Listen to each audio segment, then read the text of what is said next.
तो बहुत ही मोटे खर्चे के बाद इन सब की ना जगह बटी हुई है। सबसे पहले क्या होता है, सबसे पहले ये जो दो कर्ल्स हैं ये आते हैं इन्हें मारने के लिए, कुरकुरों को मारने के लिए, लेकिन इनको इनका वार इन्हीं पे भारी पड़ जाता है और कुरकुरे इन्हें दोनों को मार देते हैं।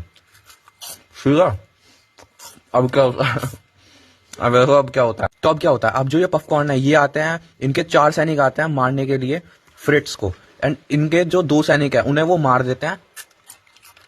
उन 2 सैनिकों को मार दिया और लेकिन बाकी जो मिलके इनके 2 सैनिकों को मार देते हैं और ये वापस भग जाते हैं। अब क्या होता है, कुरकुरे जो है, कुरकुरे और जो फ्रिट्स हैं इन दोनों की, ये दोनों पार्टनरशिप कर लेते हैं और एक साथ आ जाते हैं।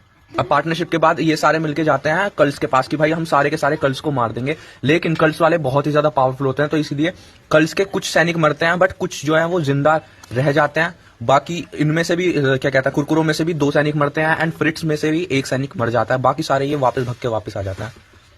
अब जो ये कर्ल्स हैं इनमें से ये जितने भी 4 बचे थे ये जाते हैं इनके पास, पॉपकॉर्न के पास, कि भाई तुम हमसे पार्टनरशिप कर लो क्योंकि सामने वाली टीम बहुत ही ज्यादा पावरफुल है। तो ये सारे जाके इनसे पार्टनरशिप कर लेते हैं। तो अब क्या होता है, कुरकुरे और फिट्स इन दोनों के बीच में कुछ लड़ाई हो जाती है जिस वजह से इनके बहुत सारे सैनिक मर जाते हैं अंदर ही अंदर, एंड जितने भी बचे हुए सैनिक थे वो अलग हो जाते हैं। तो जो कल्स और कुरकुरे इन दोनों की बहुत ही ज्यादा तकड़ी वाली लड़ाई हो जाती है। तो जैसे वो देखते हैं कि कुरकुरे से फ्रिट्स अलग हो जाती है तो वो इन्हें ऑफर करते हैं कि तुम हमारी टीम में आ जाओ, एंड फ्रिट्स बहुत ही कम थे तो इसीलिए वो एक्सेप्ट कर लेते हैं कि ठीक है भाई हम तुम्हारी टीम में आ चुके हैं। एंड जैसे ही वो इसके अंदर आते हैं वो सारे के सारे अटैक कर देते हैं सीधा कुरकुरे पे, लेकिन कुरकुरे इस चीज के लिए पूरी तैयार थी, इसीलिए उसने अपने जो जितने भी तकड़े तकड़े सैनिक थे उन्हें अलग जगह छुपा के दिया था, लेकिन जितने भी वीक थे वो सारे मर जाते हैं। अब इसके बाद क्या होता है वो पता चलेगा आपको अगले वाले एपिसोड में, जब तक के लिए फॉलो कर लो। एंड भाई प्लीज जल्दी जल्दी फॉलो कर लो क्योंकि बहुत ज्यादा खर्चा हो चुका है, तुम देख सकते हो।